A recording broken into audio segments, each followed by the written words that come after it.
Oh yeah, welcome to the club. You ready? Let's go!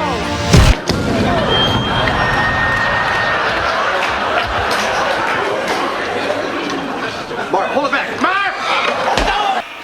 Really, Tim? That's all you got? Okay.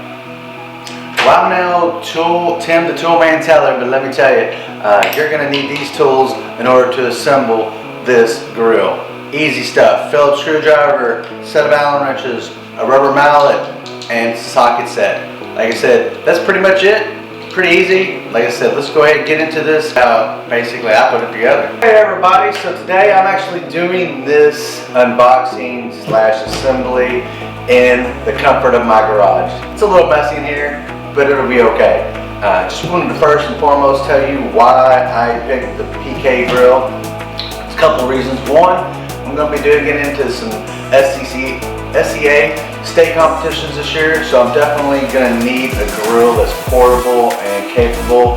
And obviously, the PK grills are one of the top of the line as it relates to state competitions, so hence why I got this too. I found it on sale first time. I was able to find it.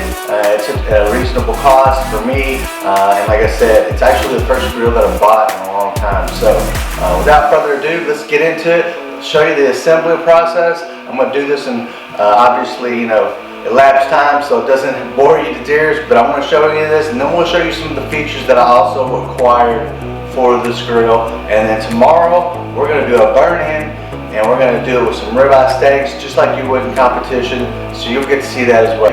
But I always check the instructions. My wife says I don't sometimes. That's not true. So, first thing I always do seriously is I look through the instructions, just kind of get a feel for what I'm going to be doing as far as the assembly aspect of things, what I'm going to be putting together. Part of that's twofold. One, I'm going to know the tools that I'm going to need for this process. Usually they'll include that in the instructions as well. But two, I'm going to know certain things that I'm going to have to pivot to as the assembly goes on in the process. So I highly encourage you to read the instructions. The instructions for the PK are written rather well. Some small print for people that may not have great vision, but at the end of the day, it's still easy. Okay, as you can see, these things came packaged really good. I'm going to start with the legs first, because obviously it's the foundation for the grill. So that's what I'm going to start with, and of course get all these parts undone, and then from there we'll get to assembly, and I'll show you basically what the instructions look like and how I'm going to be putting this together.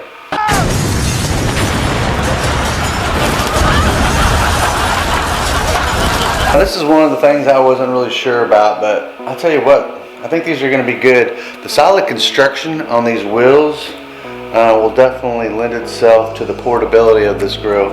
It's not like your normal plastic wheels like in your Webers and things like this. This is actually like a rubber, hard rubber.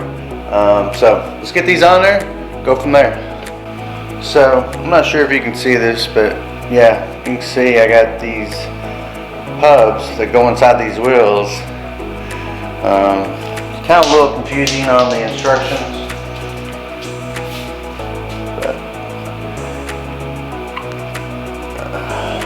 Insert that on both sides, you can see on both.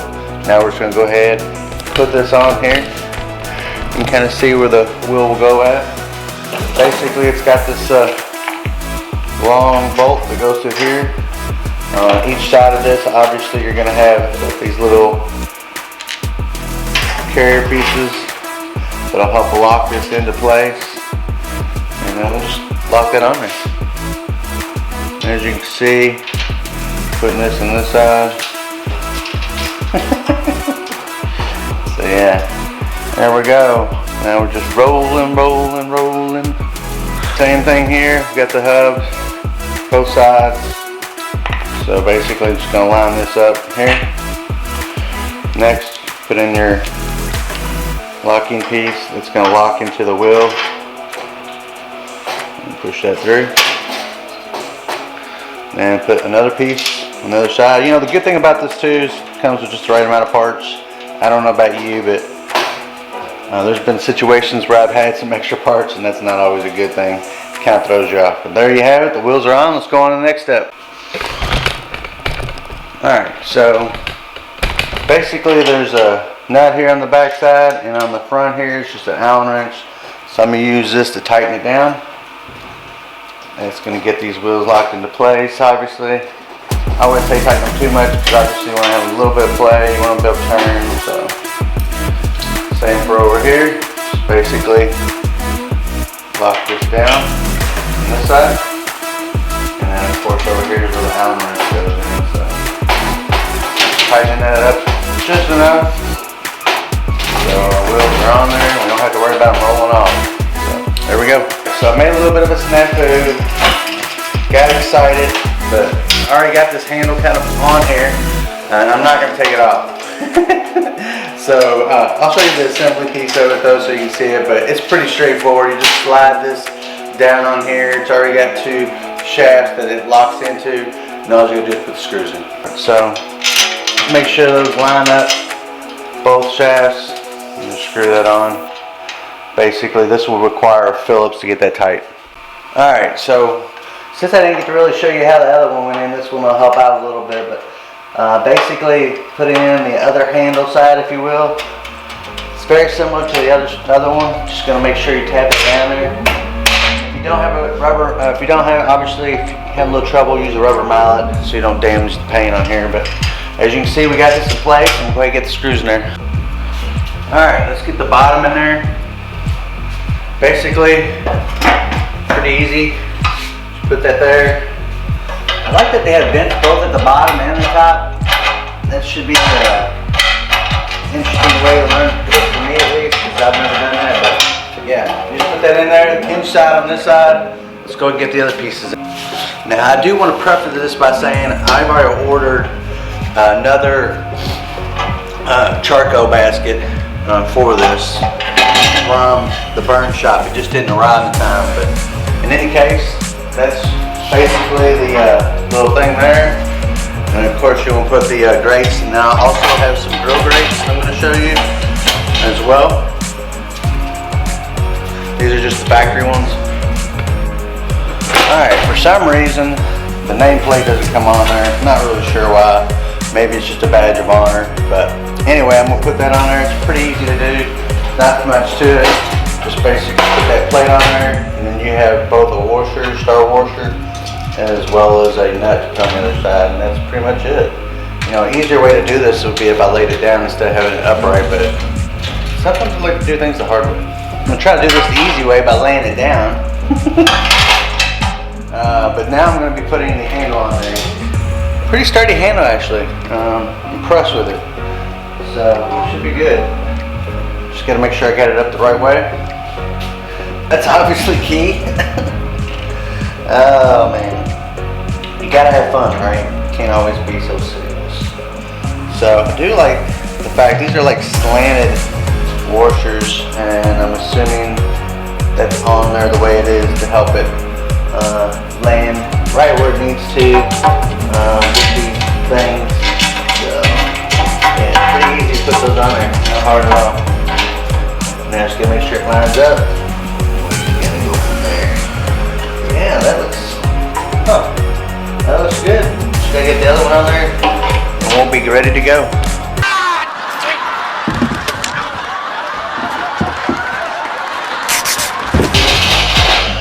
Get this on here.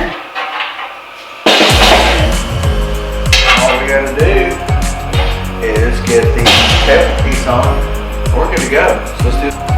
Now this is probably the most complicated part about this whole assembly. Is trying to get this on there. Actually, it's really easy, as you can see, and it slides back and forth. Got a little cup over for you. Let's go ahead and get that burning on this thing, and can't wait to show you what it can do.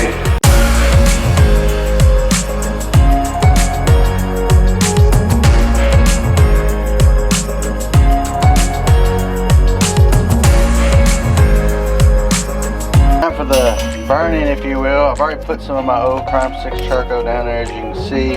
Just trying to line this up a little bit. I'm going to basically put this in the center. Like I said, it's just a burn-in. I don't know, as most of you know, I like to break my Prime 6 charcoal up. I just think it helps catch a little bit easier. So, if If you're using Prime 6 charcoal, please be sure to break it up if you want to get it to ignite a little bit faster. Don't get me wrong, I mean, you can put them in there whole if you want it, or just full logs, but it just takes a little bit longer for them to get going if you're going to do it that way. Personally, especially in state competitions, you're not going to have that availability. But I'm just going to do a burn-in.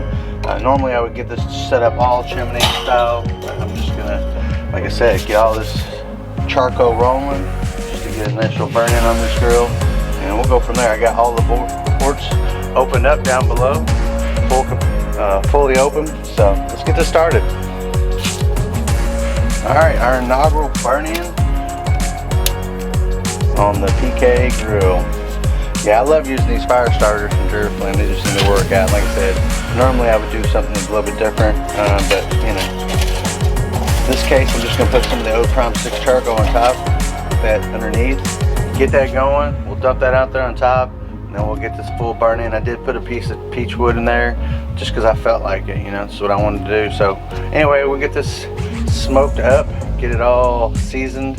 And of course I've already sprayed down the grates, so I'm not too worried about that, but we'll get those on there too a little bit later once the charcoal gets going. So what I like to season mine with is a little duck fat. You can use non-stick spray or whatever, but I'm basically going to season or get both these grill grates as well as these lined with some of this duck fat spray. And like I said, it usually helps cure and keep these grates clean for the most part.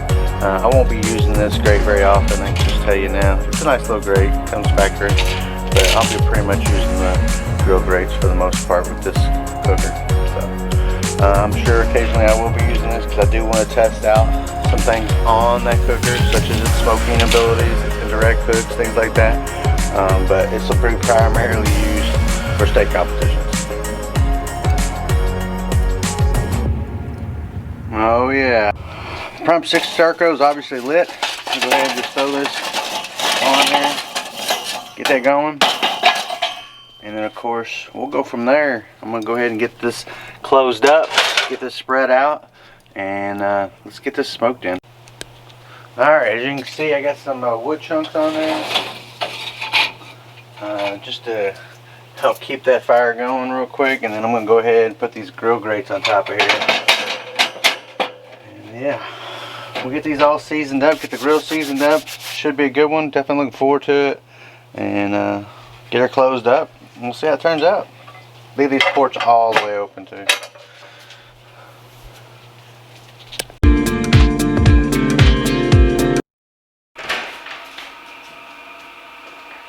And my wife interrupting again.